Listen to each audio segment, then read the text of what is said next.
Maybe also Sako social media page, you know, so addition 99.1 FM. Oh, Raddy. Halfness no art and Raddy. Oh, madam. Ow. Over Kosua. I go for you back.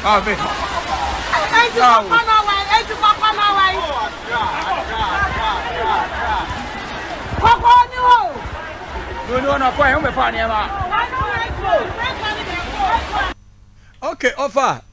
We cry the tip of the iceberg. We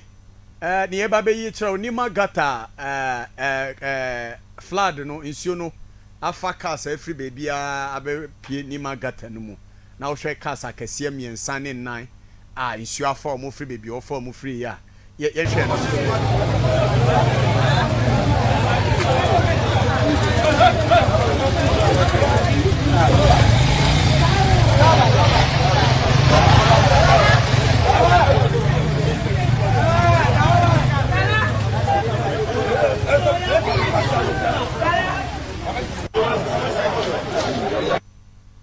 Okay, Flood yasemia omampeni eko Canada. Yentie ni omampeni so ekae ase na ne engineer ekoso senior Flood na hadwen ewo ye krum nkran no capital city of Ghana. Yentie ni omampeni so ekae fa Flood yi ho. We want that, but the attitudinal change that would enable us to be able to to bring value to these demands, that is always left out up till today. Whilst as the river is being dredged, there are still people at home who, when the rains come, think that the easiest way to deal with dirt in their houses is to throw it out into the gutter setting. Those things have to come to a stop. We all have to speak to each other in Ghana to bring those things to a stop. Because if we don't, no matter the investment that we made, at the end of the day, we'll be back to square one. And I'm not prepared to spend your money in that way again. Yes, I'm your man, Penny. I said, we want that. But the attitudinal change that would enable us to be able to to bring value to these demands, that is always left out up till today. Whilst as the river is being dredged, there are still people at home who, when the rains come, think that the easiest way to deal with dirt in their houses is to throw it out into the gutter setting. Those things have to come to a stop. We all have to speak to each other in Ghana to bring those things to a stop. Because if we don't, no matter the investment that we made, at the end of the day, we'll be back to square one. And I'm not prepared to spend your money in that way again. Okay, Omampeni say your attitude no say ye change. Say de bia je say ye hu sense to. Na yakofa ye fie ball nyina de abegu gotemu. Eni nyina aka ho. And a flood, no Omampeni say he's not prepared to spend any other taxpayers' money. Say your attitude na change here. Offer one pictures no flood pictures ni nyina yentie we yenko. Well, you're riding and go point shida wana insu afa won. Na wo mo kra baby pantina. Wana won. Yes. Wana won ka nyina gugata mu no. Awrade mo awo ma won ahode nkyekere won re. Na omintimi nya sika entobiem. Ya se obebo bra na wonya wotaku ana wosempoa. Na wode taku ana asempoa ibeto se wode ade bi aye no oman bi mu. Na oman nhyehyɛ ya enkoyi ntino. Ebeti mama wotaku ana wosempoa ahwerewo obra etuato a utua bie. Na se bitafra che.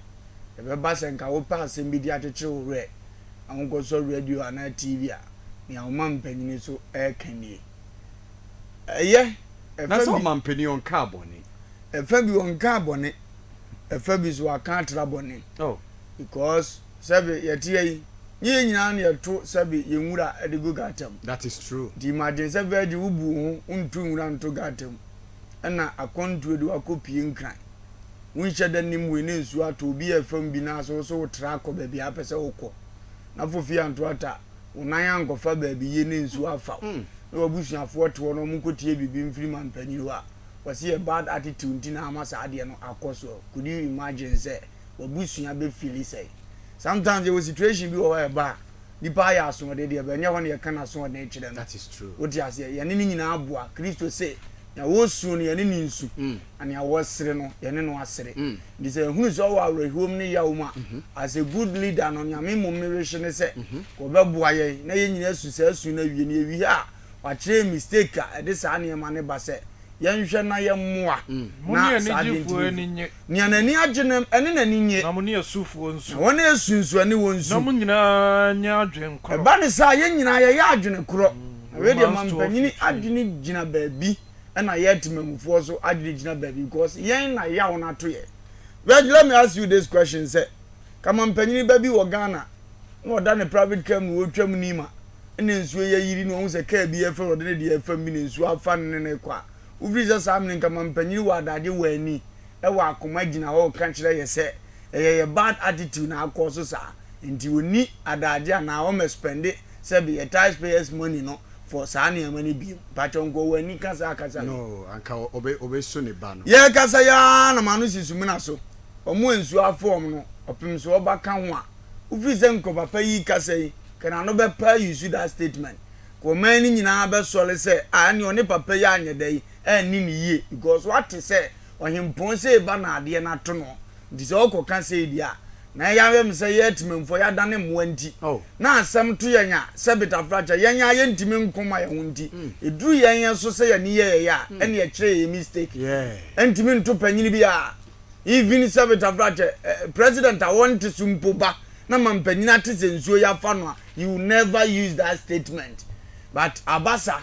because anya omu bia yenya ye nika prayer to aba mo munya ba bi tren ye na ato yen na yen so de mpanyifo ni treat ya se moa disade ato yen a omkra ni gye se ato yen na ye example ama afoforo so they don't care omutimi kan se de omu pe bia am de ni bibia ka kire omu mpanyini se wo wefo nsa aya hwe wo de what you say because aboafo woni enipa se ndini ya na wo we ne nsa na wo hwe wo de ya hunu se wo nanka wo nsa hwe obi dodomu a ka say na wo be feel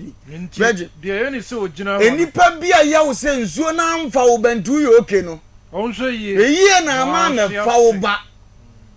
nipa ye wo se ogina wo no wo se hwe ye na wa hwe ase e de na de amfa wo ba wo ye panyini di nyam panyini ka wo ne ya agye no be ka yes of course papa unim ya woka wo Canada you clap because you fear the fire do be bo nsema ka tren say he is good to go na tina bi dane fa wo fear na tumi bi wan say asema president kan ni ato ye ba ide e bia president say ana wa ye say ya hona kam atua wosoka because atu obi no one na ani ni ye mpanyini say otu so obi abode say e hia sensuo si wo de ye ho wo ti asem na say virgin na entimi moa oba kwa abontene obi atobo abonani akura ye ni ayi sensen ho ye fane we si ye ne be ko hospital oba tampa be ne betima gina water condition me maka se wo pepchini do ene nyame atua wo kara untimi udimirika be so ni mu na de na to ka ni mu de na ko hospital aba wa ba no asabi na ni na to na bi anya afiri ana asa aye de wakara kwesi won aso de e kan na wuti ankade we ento upie bebrebe no na won ya wa wukom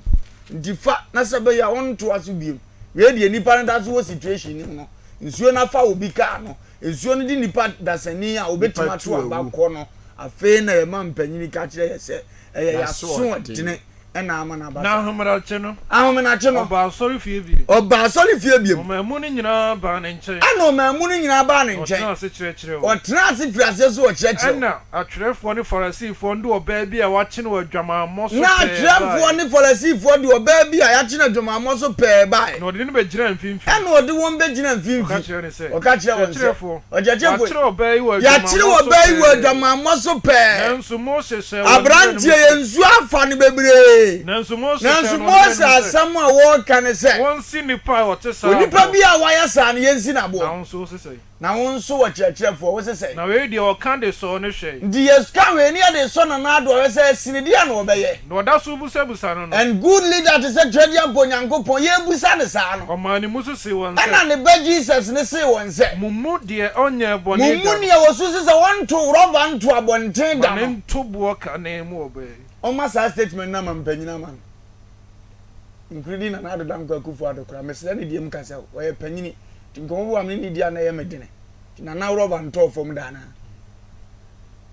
na on de o tie ye no abra wo mu nyina te sa no o ma hunim bu o ma te ana o ma hunim bu won fo o fredi ma ko afa wo mu nyina fredi because no mo ye victim efrim penimfo so be si mo fra efrim penimfo so kosi mo fra so na Yesu ma ni musu na Yesu pagya ni mu no wa hunu obi oba ne nko ana oba ne nko na butu wo se ne se ana Yesu ka se oba he no no to good leader speech was wo bai wo he no ano to fo obi amu fa na omo ntima mu fo no se obi amu me fo wura na Yesu se ne se na Yesu se min so mi mu anya men so me ni na nkoye boni bi ba wo kwa nkoye bi de chense ya ma so na Yesu jini pa na wi ansa no wo se kan granje se mi a kire no so situation bi ba ye hwe fani solution wie ansa na wo animtwie ene se be kasa bi e wo se ndipa ne famu aba wa ka kire no wo ne ye kan wasem na branch ne ye hunu ne biem baba na owu ye hunu ne biem what ya se so anke bia na dan gwagu do ma stage ye bi kwa na no to na ba ma wo dize bi ato aba ma no oni ho na ne ade beja ne kwan ni a ese ye nyina timpa to mpanimfo hunu ba bi omko ye awari a omu ye tu omu ka afiro ne hunu aye ho ma ho de aya omu ntimi ntiefo president ben na ye awari o so mike ne first say yesremo ye ba na ha ye kama timi ntu ka mfiri mu make sure say ha ba ye kama sa ne hu se ni ahunidie ne fi ye mpanimfo no kora nchen be wie na bola ye ho ma asa bola ne mfra ma ehu ko no emfa nkogu he nti mu nyina mo ka ho bi na saa de ne koso ne siwi a mo buogu ye nko aye so tambia temam ni na enye but ye president ye good tambia temam ni na enye ye MPs ye good tambia ye temamfo de ne mafunu bi aye so ene ye digu sabeta frache ade a ensem fata bia no eye yan nimguasie mfata okan ni benti no nimguasie bia ba ne hwehwe adwuma mo osiba no ne abusa no se una wa hatenga se dia hasibon de nya de wo nsuo bi na ohwe agu ha de saa na ya na tietimamfo saa na mpanimfo ne yeye virgin ya ye mistake bebre se yetimi tu nwura gu gatamu na president ni na pomfo so aye mistake bebre the parliamentarians make law police people enforce it and the billionaires are buying the law. I'm asking another damn Kufa the one question is when ni enya police media watch you baby what the sabota fracture na tankers ni watch you baby o hwie nwura agu sabe gatem ni apanish na di adanse say ade ye chi no mamu abrochi amokọ ya mo fe no nyeso mo no maso amiro ujai to wa emra no na be question wo na mo ani aba ho so tibacho mo se yaso odene no emna be na mo nsum didi ye so na sabe ye ni atima ba ye so se ka be ye mpabo ti ade we ye nye tomre bi adwendwe ne pressure ni panim papa no so ntumi nye ndi teki ya positive ya ne timi boy ho ba ye ka ye emi ye ni ba ye ho so e se otimi use statement we the mayer na you no more using the money for these issues again you are good to go we thank you we bless your name you will all die because of the flood. But when the campaign time comes, you will not come and meet us. So we will not vote for you because you knew her. Oh, na mum you do back power no and a betchere. You told me to be an you free nipa would do a fumpa. You be a niguso. Ya try say you be more no so nya home amane. That's very true. You know say no na ma ye no kwafo. So yes sir. E wu na ye kan wasem nipa ni wo biem. Na se ye de ko mo kye ne ye kosie no a ya no akwa yie na se atwa ne nsa no na de ato ne duru abato a wa yisu ama ho ubo hunu se nipa ho hia ndie wo kwen fa so treat nipa very me de man panyi dia na to no I respect him a lot se manu afa ba bia wa mpa on fa ncheme ne wo fa de metena se ya o se me hunu ba bia no kure ne wo na buo ne ye nyina ye tumpo atimamufo so ya so ade ne bi very ya so ade no wa ye nwura ye fre ba bi bola anu se bola so ne to ne maguo timani betwa mani wura na si ho na atwese nsuo mu anu mfanko anu se virgin mechanic na be wie mpanimfo ya ti na me matemamfo so kese ya okwa adwuma no wanya bi anye na onya bi ye na katua nye ketua bi na onya wo de tua ne ma school fees ndi bola man yi sa ba ba gi ni 50%, 20%, 10 cedi, 20 cedi ha no ndi ozo keep sika na chine betua ne ma fees no hunu kwan so be fa so nwura ne be free o eno ne course we o ofa bi po ya na nye se sika na temamufo ni ni o about so woni obi akro be ba be fa obola virgin ukwa Canada wotiwo tam ne so a wotu mo pro mo bozu yi nwura na be so no aso ho onyina ho le bora ka wo kam na be piki ade na gum na eja container na so wo tam so na watam KUST na ko you see all the place that's been wo asa bibia mo ja abozie ya mra ne aso bo ye goka yesi abobo ya ma wa wantua ni sika krona na obetua e kire wa ukochini ko hwehwe nipa no so nti se di week no abobo ya wura yare ana wakosire mu ama wakowua eno no kire nwura ne gu so saa ko ji se you see but na nka we kura ye business kase e betima create a e be na mantamo na afa bosume so ya ji obi a 20 cedi wo ho 10 cedi wo ho Ghana nso ye betua na di asumdi aba san hihye we nyina ye se ye ni adwuma ye ndimi adwuma ye mpanimfo so ntimi nkreti ma asumdi ma na nka obi ye se ye hu so ye asodemfo die na ye nye as omam timamfo edien na ye nye biem ye kan onipa bi ntiase out of politics you will come out and say what you want to you because I na ban wan ka say ye ama no nanso ni wura fi say menene nya na ye struggle was ane ma ne ho a ye funny solution a ye nya ti me se no na do mentano me se MPP de me do party no a me mre bi atwam ne ye kan bi se o ma ye bi ni kura asabi agyanan a ye bedi sela ye be koso but ne ye bi ama ya no kokotwa se ye kan kwase akasa ye nimi a ye kan unyina awrade bie wa adwum no na hunu se de se ye okay se ye nkura nkomo all right to mre bia ozo otimi hwe obi ne ye hunu se ade we emu ade a otwe ho kakra na ebrepam no wasa aba odadam abehwe se bibia aya fi kura to onipa ma otimi firi ne mu kochina kwawe so later no wasa abehwe se ayeyi a ndi how much more wa wo ye nipa na wa ade bi won ntimi nko kakra na wa babiem ni am ya adwene akoma nyina ye won asebe NDC praye MPP praye yentimi take decision bi ama ye ho na daye wuwo abeje me ka kire wi ase nyina se sa fraud o se fradi ebe kum ni pa atwan afi bi a flat said the mewe so na starting time no this fraud will kill more than what we hear sir ye be wu papa ye be wu ko ti June July August and san owo na no ajo di nyansani a wo tie mi no so free so area nsuo tawo uduru kwan na na aye no untimi mfamu a kope ba bi da na ade ebetwe yesusu nyi ye niam ani se ne nsuo aye de medam niam ase de odimdika ko hwe niam no ba wo nkwan wo na atimi to niam no di se wanwu a obetima to de chance a mane mfo me no nse ne save wo nkwa na nkwa ni kurawa na wo ade onitifo hunu ba ni ebe onitifo de obeto se nsuo ne tawo a ohunu se betima afa no no de no hinta enti wo san na chi kope ba bi da nanso tete kwankwasi ampafo ne de ombeto ombefa nsuo matwa no manya asotwe ye wo ana yabe e de amom kra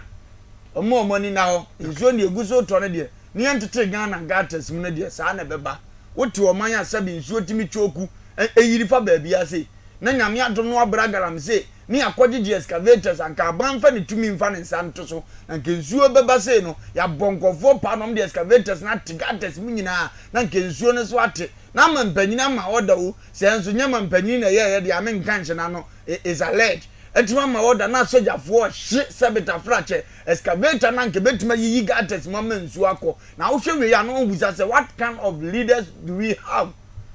obewie nso abremu ade abegu so excavator ya hyehyɛ bebrebe ke bi nam nkran bi nam kumase babia mu nsuo nye ye bia na atim katemamni ne kura to nani no ohunu se ne mfifire na de na ode toy na omampani gifiri ne nsam no asaso aba magana nyina nke ye nhira ma na brabo yesi ya hye no awie be ka say you will not spend money again. Okay, I addition 99.1 FM, addition 99.1 FM, Pacho Bray.